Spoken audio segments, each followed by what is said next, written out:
Quería ante todo dar las gracias a mis amigos de Mi Tierra Televisión por haberme invitado a hablar con ustedes durante media hora de la figura de José Calvo Sotelo.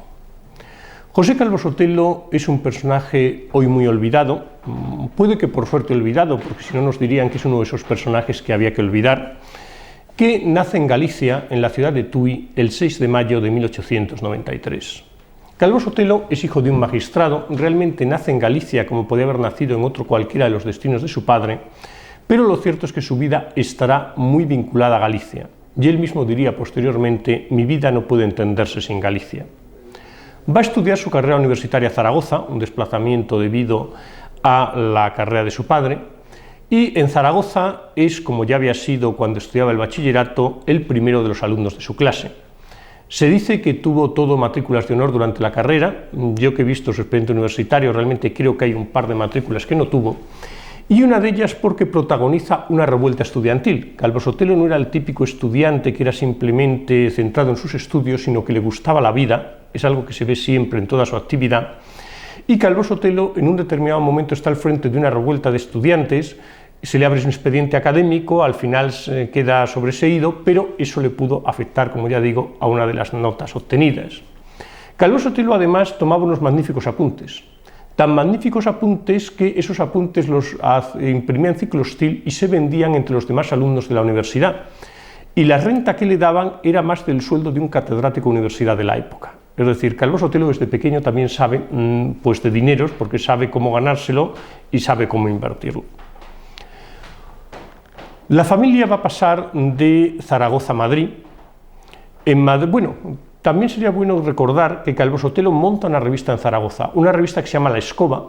No se sabe si es La Escoba porque significaba que había que barrer muchas cosas en España, que es La Escoba como una especie de generación de La Estufa, porque la redacción se reunía alrededor de una estufa, pero lo cierto es que es una revista muy curiosa, una revista redactada en su mayor parte en verso, una revista lúdico-festiva, que en su ejemplar cuarto o quinto pues saca un gran anuncio de que son falsas los rumores que se van oyendo de que la escoba va a desaparecer, y naturalmente, como siempre que se dice eso, la escoba no vuelve a aparecer más.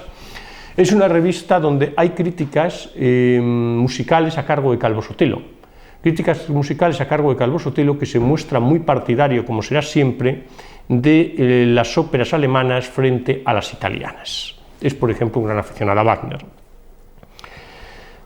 Calvo Sotelo escribe además en prensa en Zaragoza, escribe en El Ideal, que es el noticiero, uno de los periódicos más importantes del catolicismo social en Aragón, donde hace todo tipo de crónicas, y Calvo Sotelo es una persona que tiene una muy buena pluma. Es algo muy común a su familia, tanto las hijas de Calvo Sotelo como su hermano, el gran dramaturgo Joaquín Calvo Sotelo, como su sobrino Leopoldo Calvo Sotelo, son gentes que tienen una muy buena pluma y una gran cultura musical. Calvo Sotelo, cuando llega a Madrid, va a apuntarse a las filas del maurismo. El maurismo es un movimiento de protesta que nace de las juventudes del Partido Conservador, indignadas porque Maura haya sido apartado del poder tras la Semana Trágica en el año 1909. El maurismo quiere hacer la revolución, pero quiere hacer la revolución desde arriba.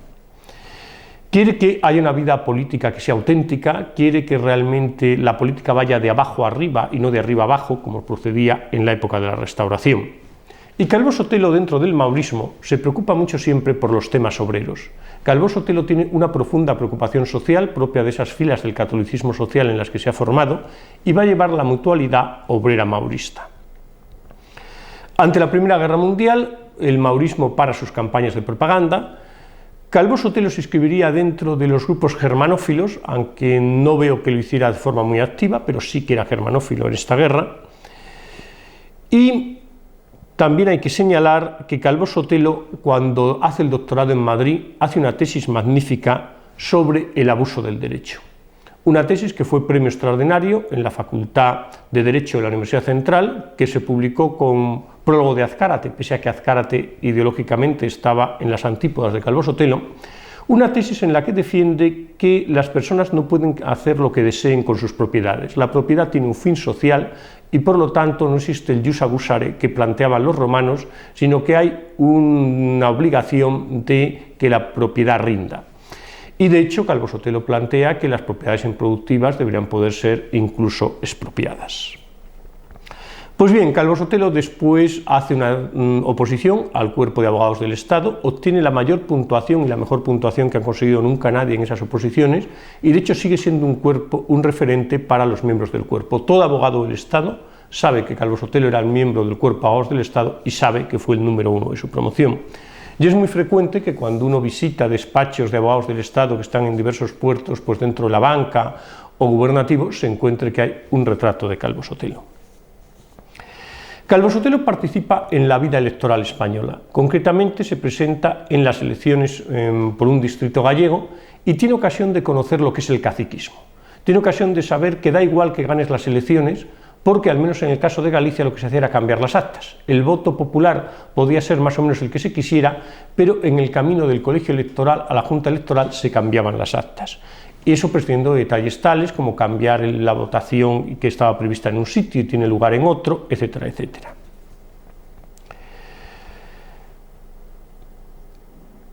Calvo Sotelo va a entrar, sin embargo, en el Parlamento como consecuencia de que los cambios de gobierno eran muy rápidos en la España de la Restauración, una España que ya está en plena crisis. No tarda en conseguir un acta de diputado en unas elecciones posteriores y dentro de las Cortes va a hablar en contra del caciquismo, lo cual le ocasiona pues alguna trifulca bastante gorda con algunos de los miembros del Partido Conservador Clásico. Posteriormente, en un gobierno Maura, es enviado a Valencia como gobernador civil. En Valencia hace una labor muy fecunda, alabados por políticos de todo signo, y incluso cuando al caer el gobierno Maura él dimite, pues hay peticiones de que continúe en el puesto, etcétera, aunque él pues naturalmente acaba renunciando. El año 1923 se produce el golpe de Estado que lleva a la dictadura de Primo de Rivera. La postura de Maura ante la dictadura es oscilante, en un primer momento parece que la apoya, luego se va retrayendo, pero lo cierto es que Calvo Sotelo, antes de aceptar el cargo que se le ofrece de manera casi inmediata por Primo de Rivera de director general de la administración local, pide permiso a Maura y Maura le da ese permiso. ¿Por qué nombra Primo de Rivera a Calvo Sotelo director general de la administración? Porque Calvo Sotelo había sido secretario, miembro del secretariado personal de Maura y como tal había trabajado mucho en la reforma de la administración local. De hecho, la gran obra de gobierno que hubiera querido hacer Maura en lo que se conoce como su gabinete largo de 1907-9 es el cambio de la administración local. Es un cambio que había consensuado con los liberales, por eso fue muy lento. Cuando cae el gobierno Maura simplemente faltaba una aprobación en el Senado, pero los liberales se volvieron atrás de todo lo pactado. No obstante, el proyecto estaba muy hecho y Calvo Sotelo es llamado por Miguel Primo de Rivera para que lleve a cabo esa reforma. Fruto de la permanencia de Calvo Sotelo en ese puesto de director general de la administración local será en primer lugar el Estatuto Municipal. El Estatuto Municipal es posiblemente la norma más libre que haya habido nunca para los ayuntamientos en España. Según el Estatuto Municipal puede haber ayuntamientos de diversos tipos, es decir, cada localidad puede constituirse como mejor prefiera, no tiene por qué haber un régimen municipal que sea el mismo para todos. Él habla desde el concejo abierto, es decir, todos los individuos, todos los habitantes del ayuntamiento que se reúnan para tratar las cuestiones, hasta el régimen de carta, que es simplemente aquellos ayuntamientos de grandes ciudades que puedan contratar a un supergestor que lo que haga sea gestionar la ciudad. Y además Calvo Sotelo introduce una modificación importante en las elecciones a los ayuntamientos, que es que la mujer vote. El primero que concede el voto a la mujer en España es el Estatuto Municipal de José Calvo Sotelo. Calvo Sotelo quería que hubieran votado todas las mujeres, pero dentro de la dictadura militar, del directorio militar de Primo de Rivera, había algún general que no era partidario, y al final lo que se consigue es el voto para las mujeres que sean cabeza de familia o no estén sometidas a patria potestad. Calvo Sotelo, en su preámbulo del estatuto, dice que no es lo que él hubiera querido, pero que es un gran avance y que de aquí espera que salga adelante el voto de la mujer de manera ilimitada. Hay que destacar también las grandes atribuciones que da el Estatuto Municipal a los ayuntamientos en materia hacendística, les permite incluso emitir deuda para sufragar sus políticas. Posteriormente, Calvo Sotelo realizará el Estatuto Provincial. El Estatuto Provincial tiene como elemento curioso un capítulo dedicado a las autonomías regionales, y en este capítulo considera que las regiones se deben constituir no como consecuencia de la herencia del pasado, sino para el futuro. Por tanto, que no tienen por qué ser una región en Cáceres y Badajoz, sino que a lo mejor pueden formar parte de la misma región Cáceres y Salamanca, o cualquier otra provincia con las que tenga frontera. El Estatuto Regional, sin embargo, aclara mucho que las competencias que deben tener las regiones son para el desarrollo administrativo y, evidentemente, lo que no se plantea es que una región pueda gobernarse por leyes distintas a las que tengan las demás regiones del Estado o que puedan tener relaciones exteriores propias, etcétera, etcétera. El éxito de Calvo Sotelo como director general de la Administración es grande y, por tanto, cuando en diciembre del año 1925 Primo de Rivera constituya un Consejo de Ministros, designa a Calvo Sotelo ministro de Hacienda. La verdad es que Calvo Sotelo no esperaba ser ministro de Hacienda, Calvo Sotelo esperaba ser ministro de Justicia, pero había pedido Primo de Rivera a todas las personas que él pensaba nombrar parte de aquel gobierno que le hicieran una memoria sobre los problemas de España y cuál podía ser su solución. Y Calvo Sotelo planteó los problemas de Hacienda de una manera muy clara que gustó mucho a Primo de Rivera y decidió nombrarle para Hacienda. Calvo Sotelo, como ministro de Hacienda, resulta un ministro muy avanzado, se le llega a denominar el ministro bolchevique, y su política es tan avanzada que está a punto de costar la permanencia a la dictadura, porque lo primero que hace Calvo Sotelo es centrar su política en que paguen las clases privilegiadas, y para ello contempla un decreto contra la ocultación. En aquella época los catastros eran muy imperfectos y Calvo Sotelo, como forma de agilizar la recaudación, lo que plantea es que cada persona declare el valor de sus fincas, pero que si la declaración que hace es en exceso baja, pues se le pueda expropiar por el precio que él mismo ha tasado. Usted dice que una finca que vale 10 millones de pesetas, que para la época era una monstruosidad, pues vale, por ejemplo, 1, no hay problema, el Estado se la compra por 1. Naturalmente, esto genera una gran revuelta, porque además lo que se plantea por parte de algunos es que, bueno, y si ellos se equivocan al tasar sus tierras, ¿qué culpa tienen? Y, bueno, se llega a una transaccional entre Primo de Rivera y las presiones que hay, y esta medida no llega como estaba concebida a llevarse a cabo, aunque se sube el tipo en los impuestos. El crecimiento de la recaudación en la época de Calvo Sotelo como ministro de Hacienda es superior al incremento que tiene lugar durante la Segunda República. Por tanto, Calvo Sotelo no pudo ser tan radical en sus políticas como quería, pero sí que consigue aumentar bastante la recaudación, algo muy necesario para una época como la de Primo de Rivera, en que el Estado acomete una gran política de obras públicas. Calvo Sotelo consigue unos presupuestos con superávit, pero naturalmente esto le será discutido porque recurre a una fórmula que es el presupuesto extraordinario. Hay un presupuesto ordinario del Estado que es para los gastos ordinarios del Estado, pero luego hay una política especial del Estado de obras públicas y para esta política se habilita un presupuesto también especial. Y lo que hay que conseguir es que mediante la deuda que se emite para financiar ese presupuesto especial se pueda hacer esa política de construcciones y se pueda amortizar la deuda. Y de hecho Calvo Sotelo también hace una gran labor de amortización de la deuda histórica. Calvo Sotelo crea el monopolio de petróleos. Para el suministro de la gasolina considera que se están lucrando una serie de internacionales extranjeras y que es mucho mejor que quien se lucre sea el Estado español.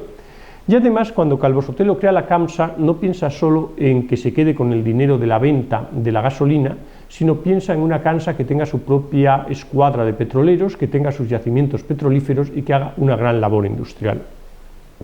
Hay que señalar que, evidentemente, a las grandes multinacionales no les gusta que Calvo Sotelo les expropie, y que se presenta en España el presidente de la SEL, que va a ver a Calvo Sotelo, que le dice que el decreto que ha publicado pues sí que es muy interesante, pero que tiene que quedarse en efecto, y que vayan juntos a ver a Primo de Rivera para que Primo de Rivera lo derogue. Calvo Sotelo acompaña al presidente de la SEL a ver a Primo de Rivera, y Primo de Rivera le contesta que ese es el gobierno de España, que el gobierno de España es soberano y que se olvide del tema. Bien, dice el presidente de la SEL, pero ustedes no tendrán gasolina, porque él se ocuparía de que no la tuvieran. Y esto es lo que lleva al acercamiento, curiosamente, de la dictadura de Primo de Rivera con Rusia, porque las potencias capitalistas no les venden petróleo, pero quienes les van a vender petróleo son los rusos. Y gracias a eso, la dictadura de Primo de Rivera puede conseguir combustible. Primo de Rivera planteó su régimen como una letra de cambio a 90 días. Hay que reformar España, nosotros en 90 días hacemos lo que hay que hacer y luego se vuelve a la normalidad constitucional. Pero esos 90 días duraron años, y el problema es que Primo de Rivera no acababa de saber qué salida política había que dar al régimen. Si una constitución, si otra constitución, a él la política no le gustaba. Además, Primo de Rivera en su última época estaba enfermo, tenía una diabetes de la que no tardaría en morir, y eso también, la salud del dictador, influye sobre su estado de ánimo. Cuando se percibe que el régimen, que siempre dice que es provisional, no sabe cómo salir, va aumentando la oposición al régimen. El régimen se va desgastando. Calvo Sotelo, que era uno de los elementos más propiamente políticos del régimen, que tiene una clara visión política, ofrece una serie de alternativas, no se le hace caso, y al final la incertidumbre sobre el futuro del régimen afecta a la economía. La peseta se había elevado mucho de precio durante la dictadura, se veía que era una moneda estable, se planteaba que se podía llegar con la peseta al patrón oro, mucha gente en el mundo había comprado pesetas como valor de inversión. Cuando se percibe que la peseta está en crisis, que el régimen está en crisis, se empiezan a vender pesetas y por tanto la peseta baja su cotización. Calvo Sotelo da una batalla de comprar pesetas en el extranjero para tratar de mantener la cotización, no se consigue, y al final Calvo Sotelo abandona el Ministerio de Hacienda con una dimisión que había presentado muchas veces, pero que en esta ocasión, en enero del año 1930, se le acepta. La dictadura dura poco más, porque Primo de Rivera siente que tiene poco apoyo del monarca, entonces envía una circular a los capitanes generales preguntándoles si tiene su apoyo. Y los capitanes generales le contestan, conforme a la Constitución de 1876, que ¿qué les pregunta? Que el apoyo que tiene que tener es el del rey. Y el rey se toma bastante mal la circular de Primo de Rivera y, por tanto, acepta también la dimisión del dictador. Durante el último año de la monarquía se constituye la Unión Monárquica Nacional, un partido para defender la gestión de Primo de Rivera, en el que está Guadalhorce, que había sido el gran ministro de Obras Públicas, está Calvo Sotelo y está José Antonio Primo de Rivera, que participan en una campaña electoral para las elecciones generales que luego no llegan a celebrarse porque, como es sabido, el gobierno Berenguer cae y las elecciones que hay después son unas elecciones municipales que en las grandes ciudades son ganadas por los candidatos republicanos. Cuando se proclama la República, Calvo Sotelo se va al extranjero. El mismo día que cae la monarquía, los miembros de los ministerios de la dictadura, en que temen que pueda haber una política de represalias contra ellos, van al extranjero. Calvo Sotelo va a Lisboa y Calvo Sotelo en principio contempla la España republicana con curiosidad. No es muy militante contra la República de manera inicial, porque plantea que si la monarquía ha caído será por algo y que hay que ver cómo lo hace el nuevo régimen. Lo que ocurre es que una de las primeras cosas que hace el nuevo régimen es dedicarse a perseguir a los ministros de la dictadura. Calvo Sotelo es elegido diputado en las elecciones de 1931 por Orense, a pesar de que él no llega a poder presentarse en España para tomar parte en la campaña, y cuando elegido diputado quiere volver a España, le contesta desde las Cortes, el presidente de las Cortes, que era Largo Caballero Besteiro, que no puede garantizar su seguridad, por tanto que venga a España, que primero le meten en prisión y luego pues, se ve lo que sucede. Calvo Sotelo a partir de aquí se enfada bastante con el régimen republicano y considera que es una dictadura, porque él expone la teoría de que lo que define a una dictadura no es si la ejerce una persona o la ejercen unas cortes, sino que su poder es dictatorial y por tanto, desde fecha tan temprana como el año 31, habla de la dictadura republicana. Desde el extranjero, Calvo Sotelo escribe mucho sobre las políticas de la República, se opone a los estatutos regionales, porque cree que van contra la unidad de la patria, se opone a la política económica de la República, que considera desastrosa, hace comentarios sobre el ascenso del fascismo en el mundo, que lo aprecia desde París, y Calvo Sotelo, en resumidas cuentas, escribe también mucho porque se gana la vida con sus artículos de prensa. Calvo Sotelo no tenía un gran patrimonio, por tanto, al poco tiempo de estar en el extranjero, no tenía recursos con que vivir y vive gracias a sus artículos. En noviembre de 1933 hay unas elecciones que son ganadas por las derechas. Las derechas llevaban la amnistía hacia varios sectores dentro de su programa electoral, pero tardan mucho en ejecutar esa amnistía y Calvo Sotelo no vuelve a España hasta mayo de 1934.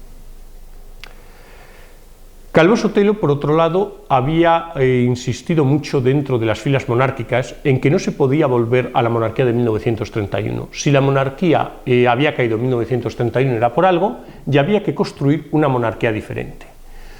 De hecho, se puede afirmar que esa tesis de la monarquía instaurada de Calvo Sotelo es la tesis que luego copiará el régimen de Franco, que en las Cortes de 1969, cuando proclama a Dan Carlos como heredero a título de rey de la corona, destaca que es una monarquía que se instaura, que es una monarquía heredera del 18 de julio y no heredera de la monarquía caída en 1931. La situación de Calvo Sotelo cuando llega a España es curiosa. Él es una gran personalidad política, pero como dice Sainz Rodríguez en sus memorias, el caso de Calvo Sotelo es como el de una gran diva que llega a una ciudad y se encuentra que todos los teatros están ocupados, ya no había huecos políticos. Y es por eso que se crea una nueva formación, que es el Bloque Nacional, que es la unidad de los monárquicos de todo tipo, carlistas y alfonsinos, para tratar de traer una monarquía de corte tradicional.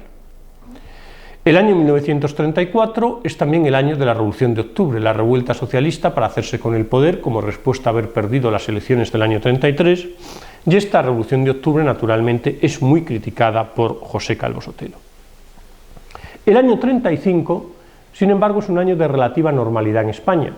No hay golpes de Estado, cosa muy rara en la Segunda República, donde todos los años, excepto el 35, hay algún intento de golpe de Estado, sea por un sector o sea por otro. Es un año, por otro lado, en que la CEDA participa en los gobiernos, y es un año en el que parece que la República podría consolidarse, porque lo importante para que la República se consolidara era precisamente que hubiera tranquilidad. Calvo Sotelo es además elegido presidente de la Academia de Jurisprudencia, y como presidente de la Academia, Calvo Sotelo inaugura su curso académico con un discurso sobre el capitalismo contemporáneo y su evolución. Es interesante reseñarlo por una cuestión. Las derechas españolas suelen ser corporativas, suelen ser gremiales, no suelen estar, digamos, en punta desde el punto de vista económico. Calvo Sotelo lo estaba. Calvo Sotelo se declara capitalista sin ningún tipo de complejo, cree que el capitalismo es la mejor fórmula de gobierno económico, aunque naturalmente aclara un capitalismo moderado por el catolicismo. Es decir, no el capitalismo salvaje de principios del XIX, sino un capitalismo controlado por un Estado con vocación social. Calvo Sotelo llama también la atención sobre un tema muy en boga, que es el hecho de que las grandes empresas son regidas por gentes que apenas tienen parte de su capital. Por muchos millones que tengan, a lo mejor tienen un 1% del capital de la gran empresa. Y considera que la disociación entre el capital y la gestión en ocasiones puede ser peligrosa para la empresa, que por eso los grandes bancos con sus dineros juegan a lo mejor en participar en empresas que son empresas que se mueven en unas ramas que los grandes bancos no saben gestionar. En febrero de 1936 se produce el triunfo en las elecciones del Frente Popular. Calvo Sotelo había previsto este triunfo. Curiosamente, Calvo Sotelo antes de las elecciones se había entrevistado con el general Franco y le había dicho que quedaría muy feo que el ejército se sublevara después de un triunfo del Frente Popular, que por lo tanto el ejército debería sublevarse antes. A lo que Franco le contesta que es que él lo que pensaba es que el ejército debía acatar lo que saliera de las urnas.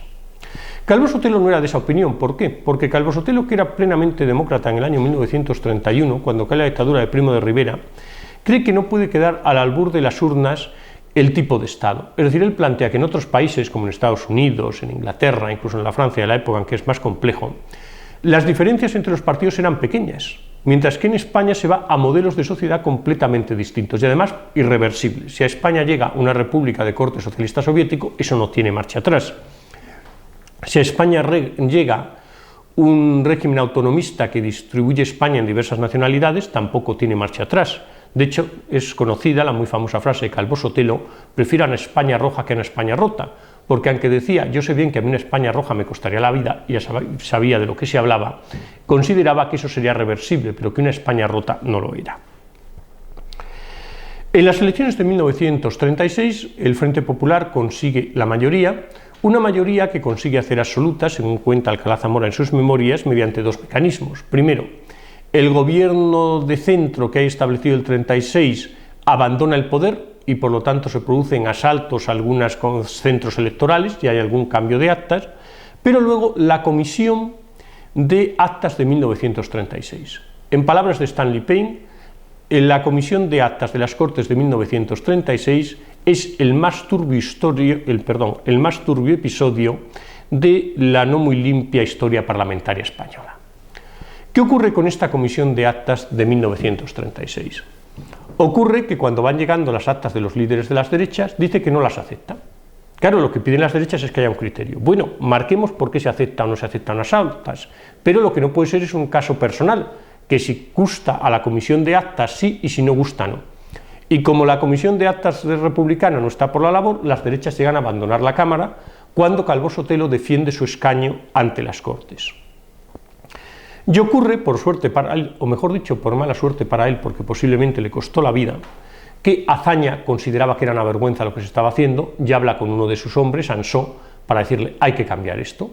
Y los socialistas dan marcha atrás, en buena medida porque los republicanos históricos lo hacen, los comunistas no quieren hacer, los socialistas divididos, pero curiosamente cuando Calvo Sotelo entra a defender su acta, lo que se defendía era que la anularan, y cuando termina de defenderla se le deja en posesión del acta. Y tampoco se anula el acta, que inicialmente se quería haber anulado, de Gil Robles.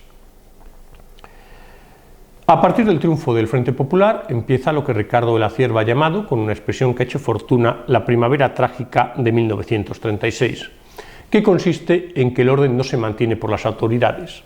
El orden no se mantiene por las autoridades porque las milicias socialistas y comunistas pues se lanzan a la ocupación de fincas, se lanzan a la quema de periódicos como La Nación, se lanzan al atentado personal contra sus oponentes políticos, y esto no es reprimido desde el gobierno. No es reprimido desde el gobierno, ¿por qué? Porque el grupo que tiene mayor número de escaños en el Parlamento son los socialistas, y aunque el gobierno encabezado por Azaña es un gobierno que no tiene socialistas, necesita sus escaños para mantenerse en el poder. En abril del año 36, en la primera reunión de las Cortes, Calvo Sotelo hace una exhibición estadística de los desmanes, destrozos, asesinatos, etcétera, que han tenido lugar en España desde que el Frente Popular ha llegado al poder, y pide a Azaña que ponga orden. Además señala las diferencias entre los grupos del Frente Popular, que las gentes de Azaña son gentes clases medias burguesas y que los otros pues, son partidos proletarios que quieren la República del Proletariado. Azaña, en su discurso de respuesta, un discurso curioso, porque no están las obras completas en la edición de Marichal, tal vez porque le pareciera demasiado impresentable para reproducirlo, lo que plantea es que nadie espere que él se va a convertir en el protector de la nadie. Él no va a ser el protector de las derechas. Si hay violencia en España, que se atengan las derechas a esa violencia. Bien, Calvo Sotelo a lo largo del año 36 va a denunciar varias veces en las Cortes esta situación, y Calvo Sotelo va a ser amenazado de muerte en las Cortes en varias ocasiones. Hay la famosa sesión del 16 de junio del 36, donde Casares Quiroga le hace responsable de todo lo que pueda suceder en España, y Calvo Sotelo interpreta esto como una amenaza de muerte, dado el contexto en que se vivía, pero luego hay una amenaza muchísimo más directa. El 1 de julio de 1936, en el seno de una discusión sobre política agraria, el diputado socialista Ángel Galarza se levanta y dice: pensando en su señoría, encuentro todo justificado, incluyendo el atentado que le prive de la vida. Hay un cierto escándalo, el presidente de las Cortes pide que eso no figure en las actas, pero el diputado Galarza dice que es igual porque aunque no figure en las actas, toda España sabrá mañana lo que he dicho. Una frase, por cierto, que no es original, forma parte del acervo político parlamentario socialista. Es la misma frase que le dijo Pablo Iglesias a Antonio Maura en un debate parlamentario, y unos meses después, por cierto, la frase Antonio Maura le pegaron un tiro, aunque por suerte para él no falleció. Pues bien, hay también el tema de si hubo amenazas de muerte de la pasionaria a Calvo Sotelo en las Cortes. Hay testimonios que lo afirman, como el del propio Tarradellas cuando vuelve a España, en unas declaraciones que hizo en la revista, pero este, digamos, es tema que es más debatido. La pasionaria, por ejemplo, siempre lo ha negado. Fuera como fuese, lo cierto es que a principios de julio del 36, Calvo Sotelo pide que se le cambie la escolta, porque tenía una escolta compuesta por policías con los que se va bastante bien, le ponen una nueva, y uno de los integrantes de esa nueva escolta se va a ver al diputado carlista Joaquín Bau, íntimo amigo de Calvo Sotelo, y le dice que las instrucciones que ha recibido es que vigile a Calvo Sotelo, que informe de sus movimientos, y que si hay un atentado contra Calvo Sotelo, si es en público, simulen que le defienden, pero realmente no lo hagan, y que si es un paraje apartado, colaboren en el asesinato. Cuando esto es denunciado por el policía Serrano de la Parte, se pide, por lo tanto, que se le cambie la escolta. Se le pone una nueva escolta de la que enseguida se informa a Calvo Sotelo que es tan mala como la anterior, y estos son los precedentes cuando lleguemos a la noche del 13 de julio de 1936. En la tarde del 12 de julio es asesinado un oficial de la Guardia de Asalto, José Castillo, un tipo de asesinato muy común en la España del 36, donde los que pertenecían a unos sectores políticos se dedicaban a pegar tiros contra los otros. José Castillo había participado en la Revolución de Octubre del 34, se había distinguido como pistolero prácticamente socialista, y concretamente quienes le asesinan, que parece ser que es el Requeté de Madrid y no los falangistas, parece que lo hacen porque en una manifestación que había habido días antes, intima a un joven carlista José Yaguno Hacha que se retire de la manifestación, el otro dice no le da la gana, Castillo saca la pistola y le pega un tiro a bocajarro. Pues bien, después del asesinato de Castillo, sus amigos deciden que hay que tomar represalias y como represalias deciden ir a detener a varios jefes de las derechas. Hay una camioneta que va a detener a Gil Robles, pero no lo encuentra en su casa, y hay otra camioneta que va a detener a Calvo Sotelo. Lo primero que hay que decir es que la composición de esa camioneta es muy curiosa, porque los que van en la camioneta número 17, la Guardia de Asalto del cuartel de Pontejos, del que está al lado del Ministerio de Gobernación, no son guardias de asalto únicamente, sino que en esa camioneta hay más o menos a partes iguales guardias de asalto y militantes del Partido Socialista Obrero Español. Y el que manda esa expedición no es un oficial de la Guardia de Asalto, es Fernando Condés, un oficial de la Guardia Civil, que es el jefe de la motorizada, la escolta de Prieto, otro militante socialista. Esta camioneta se presenta en el edificio de Calvo Sotelo, se identifica como en fuerzas de seguridad del Estado ante los dos policías que ven la puerta de la casa, suben al edificio de Calvo Sotelo, donde llaman, dicen que van a hacer un registro, se les abre la puerta y después de hacer el registro en el que no encuentran nada, dicen a Calvo Sotelo que se lo van a llevar detenido. Calvo Sotelo protesta porque dice que él es parlamentario, tiene inmunidad parlamentaria, no pueden detenerle, dice que va a llamar a la Dirección General de Seguridad para comprobar que eso es así, arrancan el teléfono delante suya para que no pueda llamar y por tanto Calvo Sotelo yo creo que ya tiene una cierta sensación de que esa salida que va a hacer de su casa pues puede ser para que le asesinen. Pero Calvo Sotelo quiere tranquilizar a su familia, opta por no resistir, acompaña a los que han ido a detenerle, le tranquiliza algo según parece el que está frente a la expedición sea un capitán de la Guardia Civil y nada más salir de la casa de Calvo Sotelo, nada más montarse en la camioneta de la Guardia de Asalto, un pistolero socialista, escolta de Prieto, Luis Cuenca, que está sentado detrás suya, le pega un tiro y le asesina. Lo que es importante destacar, porque contra lo que se dice, no son guardias de asalto los que asesinan a Calvo Sotelo, son militantes del Partido Socialista Obrero Español los que asesinan a Calvo Sotelo. Para más Inri, estos militantes se presentan luego en la sede del Partido Socialista y cuentan una Julián Zugazagoitia, diputado socialista, director del Socialista, y otra Simeón Vidarte, que ha sido vicepresidente de las Cortes, que han asesinado a Calvo Sotelo. Y lo que se les dice no es entregaros, lo que se les dice es escondeos. Esto puede ser muy grave. Y cuando luego Prieto se encuentra por la calle a uno de los que ha participado en el asesinato, le dice lo mismo, que se esconda. O sea que en la España del 36 es una España muy rara, porque cuando se asesina a un diputado, resulta que los otros diputados de las Cortes no buscan esclarecer lo que haya sucedido, sino que lo dicen a los autores es escondeos, lo cual es un delito tipificado por el Código Penal.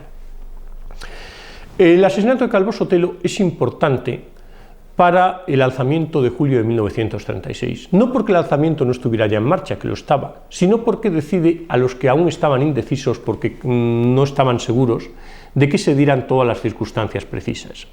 Entre los que se decide ahora está Franco, porque Franco, cuando tiene noticia del asesinato de Calvo Sotelo, le dice a su primo, el teniente general después, Francisco Franco Salgado Araujo, que lo refleja en sus memorias, que ante el asesinato de Calvo Sotelo no hay más remedio que sublevarse, cuando curiosamente el 12 de julio Franco había dicho que no veía clara la sublevación.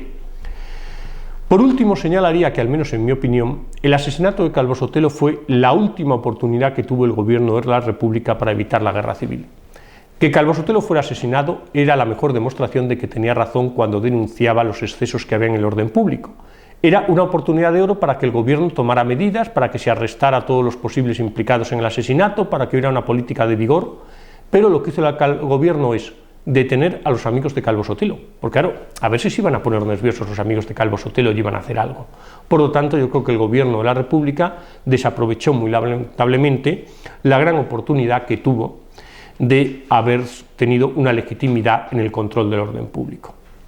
Para terminar, yo diría que debemos recordar a Calvo Sotelo en el conjunto de su historia. No a Calvo Sotelo muy radicalizado de julio de 1936, que era un Calvo Sotelo que vivía en una España muy radicalizada, sino a ese Calvo Sotelo político reformista que trata de cambiar España, que trata de que las clases en España menos favorecidas vivan mejor, y ese Calvo Sotelo que incluso en los momentos de mayor crisis política en España y mayor tensión, dijo en las Cortes cuando se le acusaba de que él solo condenaba la violencia de un bando: yo condeno la violencia de ambos bandos, yo como caballero ante el enemigo muerto me descubro y como cristiano rezo.